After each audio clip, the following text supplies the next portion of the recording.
que a gente aqui às vezes força um pouquinho o pescoço para olhar. Como é bom podermos orar. Como é bom saber que Deus tem um chamado para nós, um chamado para as nossas vidas. E eu queria que você levantasse sua mão direita e dissesse o versículo das torres, que é Levítico 6:13. O fogo arderá continuamente no altar, não se apagará. Vamos dizer? O fogo arderá continuamente no altar, não se apagará. Só as mulheres. O fogo arderá continuamente no altar, não se apagará. Os homens. O fogo arderá continuamente no altar, não se apagará. Amém? Levítico 6:13. Vamos dizer? Levítico 6:13. Ok, os irmãos podem sentar. Bem, irmãos, nós então podemos ver aí que esse chamado não foi alguma coisa do nosso coração ou um projeto. Vamos fazer assim, que tal fazer isso? Não, foi Deus. E o que Deus faz é perfeito e Ele completa. Então vamos ver aqui agora no nosso curso Aprendendo a Orar com a Bíblia, o que é a oração. Se der para você anotar, é bom. A oração, pode passar o slide lá. Oração é a comunicação entre Deus e o homem. Orar é comunicar, é falar. A oração, ela nos conecta a Deus. Nós hoje conhecemos bem essa expressão, né? A oração nos conecta, conectar. Por exemplo, quando olhamos essas lâmpadas acesas, essa lâmpada está acesa, essa energia vem para ela, mas a lâmpada está acesa aqui porque ela está ligada a centenas de quilômetros à fonte geradora. Não é assim? Há uma fonte que gera essa energia e ela está ligada. Se em algum ponto for cortada essa conexão, não tem energia, não tem luz, a luz apaga. A oração, quando a gente entende que a palavra de Deus diz, orai sem cessar, significa isso, estar com a luz brilhando, brilhando sem cessar, estar conectado a Deus. Então a oração, ela nos conecta a Deus. Deus aprove a Ele que nós pudéssemos estar no céu de dia, de noite, a hora que quiséssemos, através da oração. E a vida cristã se inicia com oração. Se você está aqui hoje, alguém orou por você. Alguém orou por você. Alguém orou por você. E quando você ora por alguém, tenha certeza de que Deus ouve. Tenha certeza de que Deus está ouvindo. Sabemos que Jesus orou por nós. Então, e a nossa vida cristã, ela começa com oração. Começou naquele dia que nós dissemos, Senhor Jesus, eu te recebo como meu Senhor e Salvador. Começou com uma oração, não é verdade? A oração, irmãos, ela é como a nossa respiração. A gente não fala assim, eu vou respirar bastante e vou ficar 1 hora sem respirar. Pode? Não. Às vezes a gente canta, né? Estou desesperado por Deus, faminto, desesperado. Mas quando nós entendemos essa conexão, ela é natural. Ela conectou, pronto, está recebendo esta presença, esta energia, esta presença, esse poder de Deus. Então a vida cristã, a oração é como a nossa respiração. Orar é ligar a terra aos céus, é trazer das alturas as bênçãos que já nos estão reservadas. Olha, lá no céu está cheio de bênçãos, é como se fosse um monte de presente, mas para a gente trazer, tem de buscar, tem de pegar. Se falar assim, olha, todo mundo que participou do curso vai ganhar um pastel, você leva aqui esse papelzinho, você vai ganhar um pastel lá na loja. Se você não for lá buscar, você não vai comer o pastel, não é verdade? A oração, ela nos traz, ela liga a terra ao céu e nos traz as bênçãos, nos traz as bênçãos. O Senhor diz, pedi e dar-se-vos-á. Buscai e achareis. Batei e abrir-se-vos-á. Porque todo que pede recebe, quem busca acha, ao que bate a porta abre. Deus tem. E Deus nos dá sonhos. Sonhos para a família, sonhos ministeriais, sonhos para a igreja. E nós precisamos de buscar isto e trazer esta realidade. Então, orar é trazer das alturas as bênçãos. Orar é o nosso diálogo com Deus. O nosso relacionamento envolve falar com Ele, mas também ouvir. Tem gente que acha que orar é assim, chega lá e fala: ó Deus, falou, em nome de Jesus, amém. E vai embora. Deus fala: eu quero falar com você. Orar não é monólogo, orar é diálogo. Eu não sei você, mas para mim os momentos que Deus mais me fala é quando eu estou orando. Eu oro e Deus começa a falar: faz isso, liga para fulano, escreve, faz isso. Deus vai falando, porque orar é diálogo. O Espírito Santo habita em nós e Ele nos dirige. Seguinte, nós vamos ver aqui a base bíblica em Mateus capítulo 6, de 5 a 6, o Senhor nos ensina a orar. Alguns pastores, alguns irmãos, às vezes questionam o ministério de Gideões, dizendo: mas não pode entrar 2 na torre? Não pode entrar um marido e a mulher? Não pode entrar um grupo para orar? Bem, primeiro, Deus falou, vão entrar individualmente. E aqui está a base da oração individual. O Senhor diz assim: quando orares, entra no seu quarto, fecha a porta, e o teu Pai que vem em secreto te recompensará.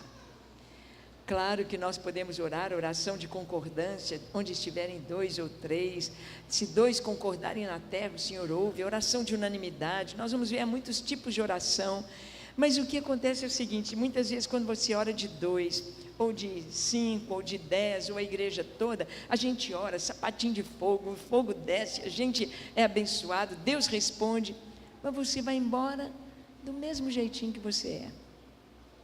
Às vezes a esposa não respeita o marido, não honra o marido, e continua não honrando. Às vezes o marido não ama a esposa como devia, orou, mas continua não amando.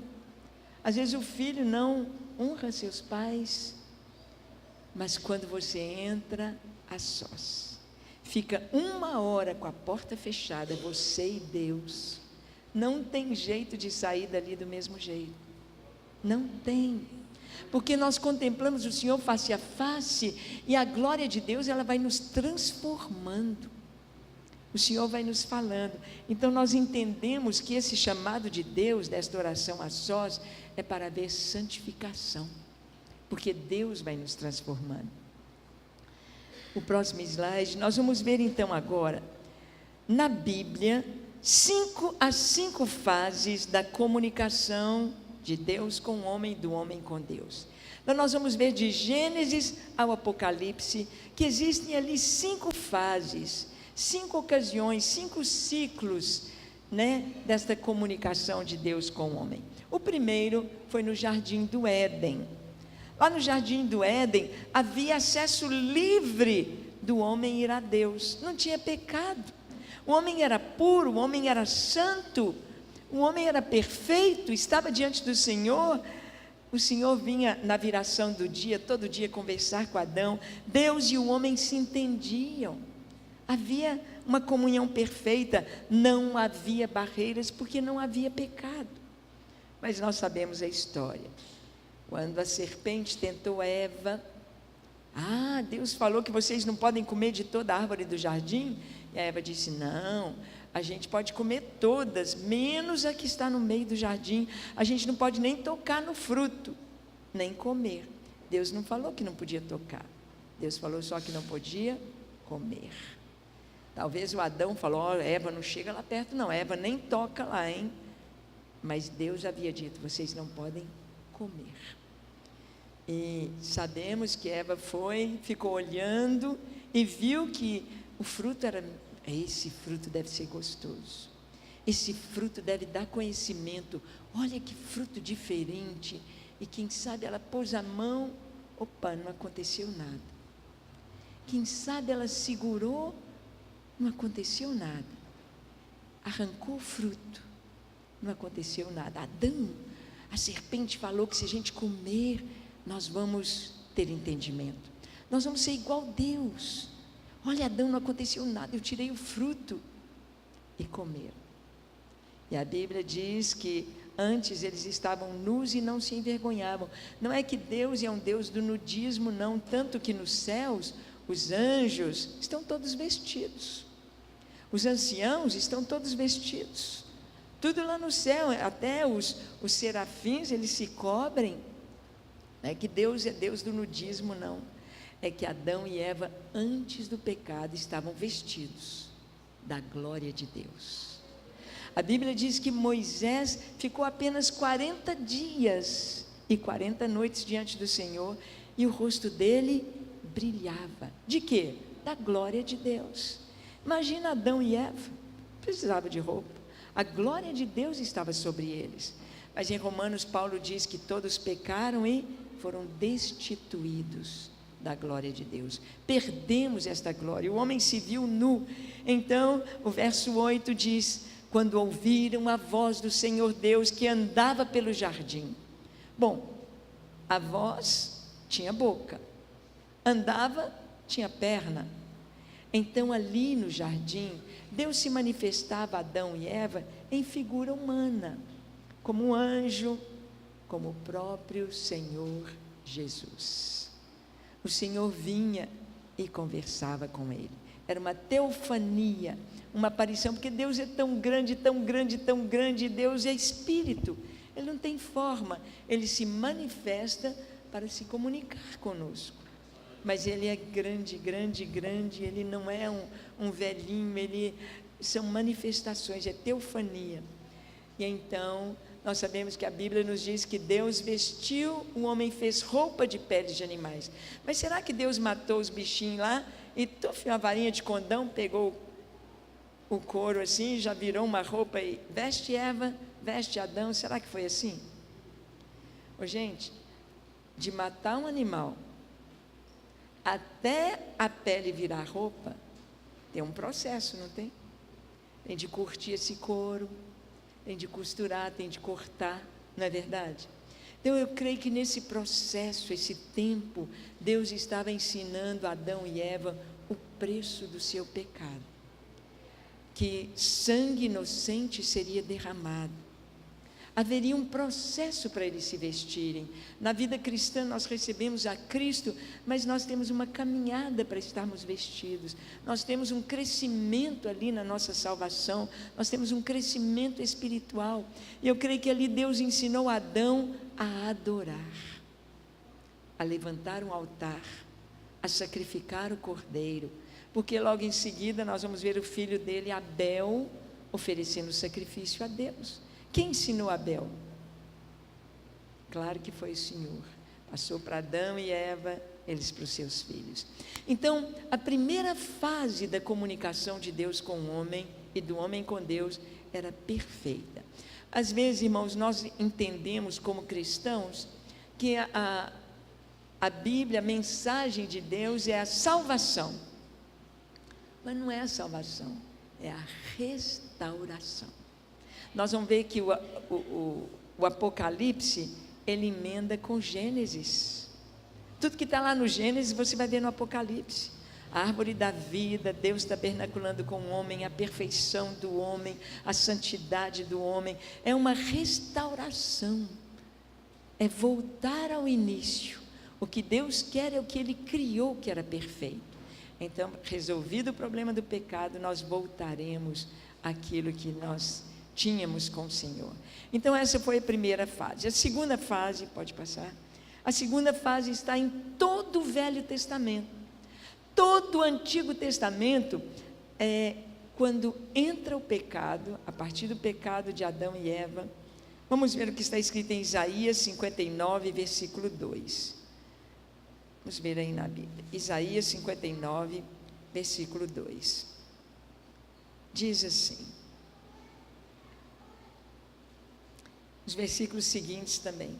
Mas as vossas iniquidades fazem separação entre vós e o vosso Deus, e os vossos pecados encobrem o seu rosto de vós, para que vos não ouça, porque as vossas mãos estão contaminadas de sangue, os vossos dedos de iniquidade, os vossos lábios falam mentiras, a vossa língua profere maldade. Ninguém há que clame pela justiça, ninguém que compareça em juízo pela verdade. Confiam no que é nulo, andam falando mentiras, concedem o mal e dão à luz a iniquidade. Então aqui nesse capítulo, Deus está falando sobre o pecado que entrou. O pecado que entrou. Então o pecado fez o quê? Separação. Entrou o pecado, agora o acesso não é mais livre de nenhum dos lados. Deus se revelava e aproximava do homem agora através de coisas. Deus vai usar coisas, objetos, coisas para mostrar quem Ele é, para mostrar o seu caráter, os seus atributos, e para que o homem não se esquecesse de como Deus é. Então todo o Velho Testamento você vai ler e vai perceber desta forma. Pode passar o próximo. Vejamos algumas destas manifestações. O próximo. Vejamos algumas dessas manifestações de Deus no Velho Testamento através das coisas, para que a sua memória... Vamos ler juntos o que está escrito ali embaixo? Vamos ler?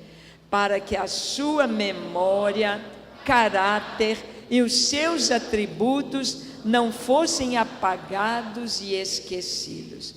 Então você vai entender que tudo no Velho Testamento ali mostra Deus, para que haja memória.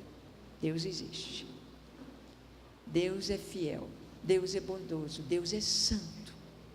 Seus atributos, seu caráter não fossem esquecidos. Então, vamos ver aqui alguns exemplos. Todo o Velho Testamento está cheio de exemplos riquíssimos, maravilhosos, mas só para você caminhar nessa direção. Vamos ver aqui, o primeiro é a sarça que ardia no fogo. Nós vemos que Moisés estava ali apacentando os rebanhos do seu sogro, e ele vai para o Monte Horebe, o monte de Deus, ali na Arábia. Ele vai para o Monte Horebe, e ele viu algo maravilhoso, uma sarça, um arbusto pegando fogo. Mas arbusto pegando fogo era normal no deserto, pela baixa umidade do ar. Então, principalmente no verão, havia isso, faíscas, às vezes o sol quente mesmo, produzindo fogo. Mas é uma coisa maravilhosa que Moisés viu, é que aquele fogo não estava queimando a sarça estava verde, a sarça não se consumia. Irmãos, o fogo precisa de combustível. Se eu puser fogo nesse papel, vai ter fogo enquanto tiver papel. Acabou o papel, o fogo apaga. Eu tenho fogo no meu fogão enquanto tem gás. Acabou o gás, apaga o fogo. O fogo precisa de combustível. Aquele fogo não precisava de combustível. Aquele fogo estava queimando, mas ele não queimava a planta. Que fogo é esse? O milagre não era a sarça, era o fogo. Aquele fogo não era da terra, aquele fogo não era natural, aquele fogo era uma maravilha. E Moisés vai se aproximando para ver que fogo é esse, que fogo diferente, esse fogo não é daqui. Quando ele vai chegando, ele escuta: Moisés, Moisés, tira a sandália dos teus pés, porque o lugar em que estás é terra santa. Ele tira as sandálias, ele cobre seu rosto, ele se prostra, e Deus lhe fala: eu sou Deus de Abraão, de Isaque e de Jacó. Vai a Faraó e dize. Era Deus. Aquele fogo ali era a presença de Deus. Fogo. Deus se manifestou no fogo. E nós vamos ver o fogo na Bíblia. Quando você vira o fogo no Antigo Testamento, entenda este fogo como uma manifestação da presença de Deus. Deus nos fala através do fogo. Aqui vemos, por exemplo, o fogo, o que ele faz? Ilumina. Essa lâmpada que está acesa, isso é incandescência. Isso é fogo, isso é incandescência. Toda a iluminação durante 5.000 anos na terra era fogo.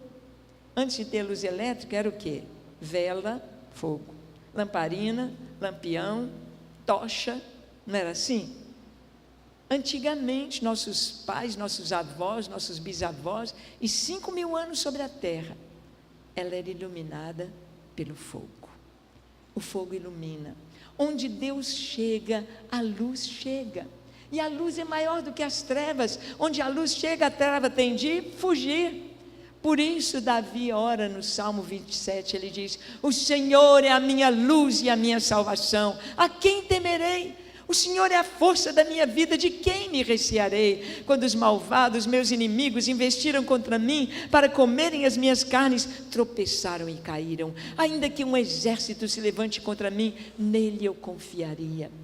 Davi entendeu que Deus é luz, e a luz é maior que tudo. Através da luz, todas as coisas foram criadas. O Senhor disse primeiro: haja luz, e depois as outras coisas criadas. Haja luz. Então, o fogo, Deus estava dizendo: eu sou luz. Não tem poder as trevas sobre o Senhor. O inimigo não tem poder sobre as coisas de Deus. Se a luz do Senhor está brilhando na sua vida, se a luz do Senhor está brilhando na sua casa, se a luz do Senhor está brilhando no seu ministério, na sua família, o inimigo não tem como chegar. Só mesmo se Deus permitir, como no caso de Jó, e nós vamos ver um pouquinho para frente. Então o fogo ilumina, mas o fogo também o que faz? Purifica.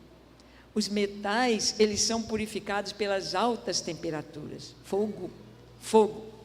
Gente, lá em Lucas, quando o Senhor fala do sermão da montanha, Lucas escreve algo que só ele escreveu. Está escrito lá assim: vós sois o sal da terra. Se o sal vier a ser insípido, para nada mais presta.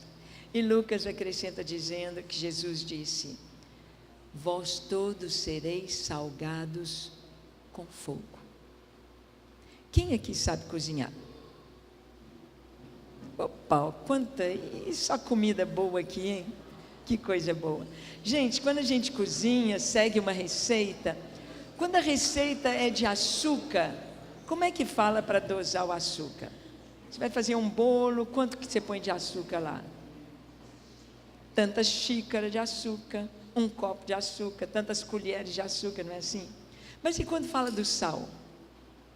Como é que está escrito lá? Uma pitada, ou então sal a gosto. Por quê? Você já viu a mamãe, os cozinheiros vão fazer o feijão lá? Sal a gosto. Tem de provar. Você põe a pitada, mas você tem de provar. Ah, não está bom ainda não, só mais um pouquinho, não é? Aí você prova de novo, está quase, só mais um pouquinho. Agora está bom. Aí Deus começa a provar a gente. Como? Fogo. Manda fogo. Aí Deus prova, ainda não, mais um pouquinho de fogo. Vou aumentar essa prova mais um pouquinho. Está quase, mais um pouquinho. Não é assim? Quando a prova vem, a gente fala: meu Deus, o que mais falta para acontecer? Não é assim? Mais um pouquinho de fogo. Deus purifica.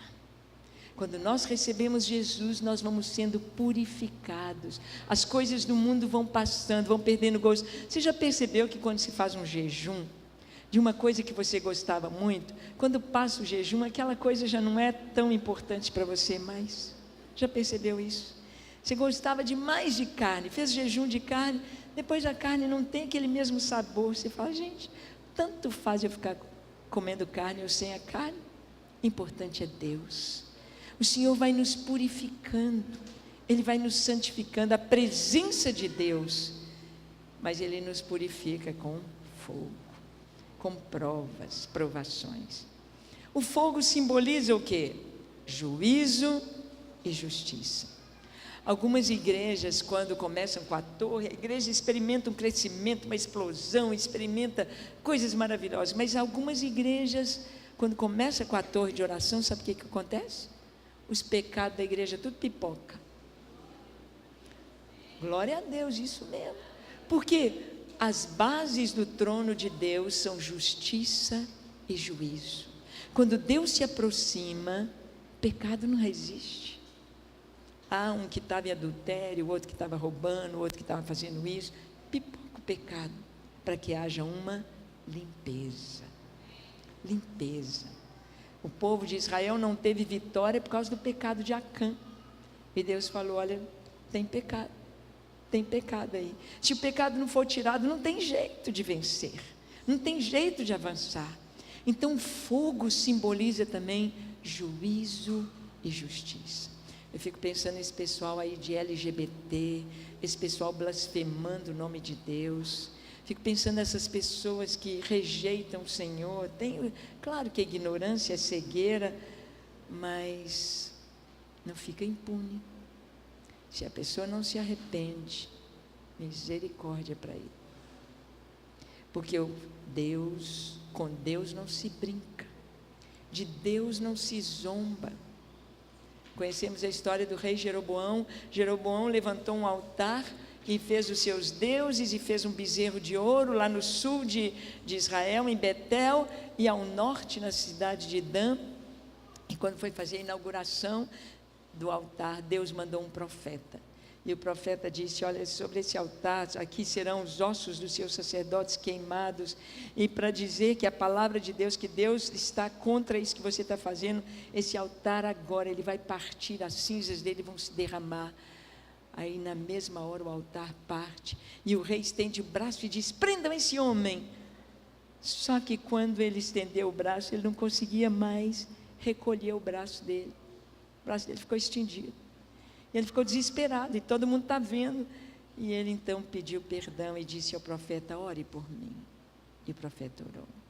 Aquilo ali foi uma manifestação clara diante de todos, não é? Deus é fogo, e foi através do fogo lá com Elias que o povo pôde gritar: só o Senhor é Deus, só o Senhor é Deus, só o Senhor é Deus. Tirar as sandálias aqui na história de Moisés é tirar tudo que está entre mim e Deus. Deus trouxe para o Gideão orar descalço, adorar descalço, porque os sacerdotes tinham uma roupa linda, tinha um peitoral azul com 12 pedras preciosas, pedras de ônix com os 12 nomes, 6 tribos de cada lado nos seus ombros, tinha uma mitra de linho na cabeça, uma lâmina de ouro na testa, escrito santidade ao Senhor, mas os pés descalços. Gente, você vê uma pessoa bem vestida, uma mulher toda chique, bem vestida, um homem de terno, gravata, mas descalço. Os descalços significa humilhação. E quando nós vamos descalços na presença dele, nós dizemos: Senhor, nós somos nada, tu és tudo. E o fogo nos fala da santidade ao Senhor. Então, o fogo, tem muita coisa para a gente entrar aí. O próximo, vamos ver a vara de Arão. Aqui em Êxodo 7, de 10 a 13, nos conta a história de como Moisés e Arão foram diante do faraó. Moisés chegou lá e disse: olha, assim diz o meu Deus, o nosso Deus, o Deus dos hebreus, me apareceu no deserto e mandou um recado para você: deixa sair o meu povo, deixa sair o meu povo o caminho de 3 dias, para que me celebre festa no deserto. O faraó falou: quem que é seu Deus? Não conhece seu Deus, porque os deuses deles eram imagens. Deus com cara de cachorro, Deus com cara de cobra, Deus bezerro de ouro, Deus metade peixe, metade homem, como era o Dagon. Mas e o seu Deus? Não estou vendo o seu Deus. Aí, mostra alguma coisa para que eu veja o seu Deus. Aí Moisés manda Arão, joga a vara no chão. E o que a vara de Arão vira? Uma serpente. Aí o faraó bate as palmas dele, chama os Janes e Jambres, os magos: olha aqui o Deus de Moisés, ó, façam aí alguma coisa, mostrem os nossos deuses. E os feiticeiros jogam as varas deles, e elas também viram cobra, serpente. Mas o que aconteceu? A serpente de Arão, o que ela fez? Engoliu. Gente, uma serpente engoliu uma cobra, mas engoliu 2. E se tivesse 1000, ela engolia as 1000. Mostrando que quem é Deus. Aqui o Senhor, através da vara de Arão, Ele está mostrando quem que Ele é. A gente não vai subestimar o inimigo. Tem gente que, tal, não. Potestades que Deus vai julgar, Deus já julgou, Deus cuida desse assunto. Não é subestimar o inimigo. O inimigo também tem poder. Deus não tirou o poder. Ele era a mais alta criatura, o mais perfeito, o mais capaz, tanto que ele queria ser adorado, Lúcifer. Mas o inimigo tem poder, um poder que Deus deu. Deus é o Todo-Poderoso. Deus é o Todo-Poderoso. Deus está dizendo, houve um tempo aqui no Brasil, alguns anos atrás, que a igreja estava com medo de obras de macumba. Isso deve ter obra de macumba. A gente sabe o tanto que deve ter, né, pastor Josias, do nome dos pastores nas bocas de sapo, nas encruzilhadas, nós sabemos disso. Mas a maldição sem causa não virá. Nós estamos protegidos pela presença desse Deus glorioso e poderoso. Nós vemos quando se converte um satanista, como ele conta, né, do temor dos demônios com relação ao Senhor, aos crentes, esse povo que canta aleluia, que grita glória a Deus, esse povo barulhento aí, né, que tem a luz do Senhor. A vara de Arão nos mostra que Deus é maior. No caso de Jó, nós vimos ali que Deus permite a provação. Quando Moisés encontrou o Senhor lá na sarça ardente, Deus disse, Moisés, o que tens nas mãos? Ele disse, uma vara. Deus disse, joga no chão. Ele jogou, ela virou uma serpente e Moisés fugia dela, porque ela era venenosa, ela era perigosa. Serpente simboliza Satanás, o adversário. A palavra Satanás quer dizer adversário, inimigo. Moisés fugia, mas Deus disse, pega pela cauda. E ele, quando pega pela cauda, ela voltou a ser uma vara.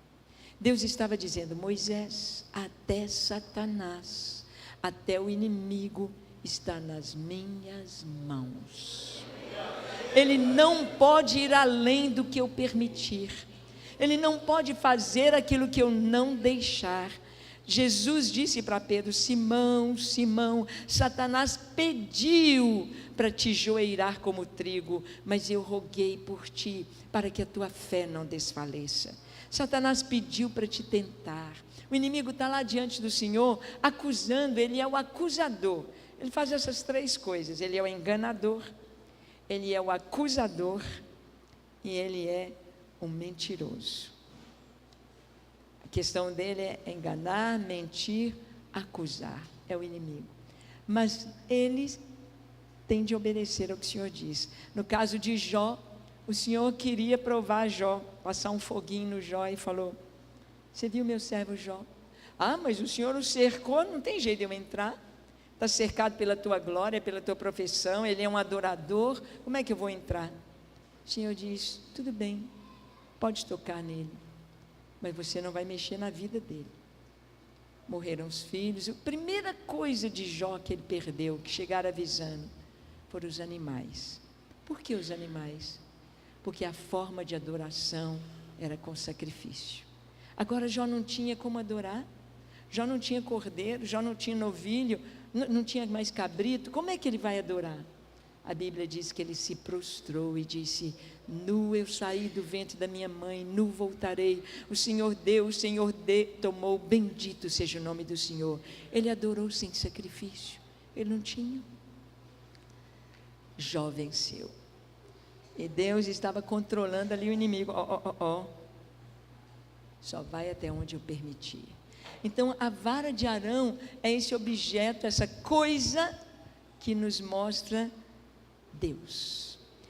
Nós vamos, vimos aqui como Deus é sempre mais forte. Nós vamos dividir vocês em grupos de 10.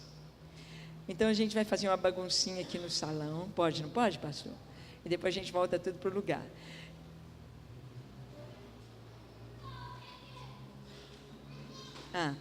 Tá bom. Então nós vamos fazer o seguinte. A gente vai ter um intervalo de só 10 minutos. 10 minutos. São 10 horas agora, 10h10 a gente vai voltar, e a gente vai dividir em grupos de 10. 10 horas.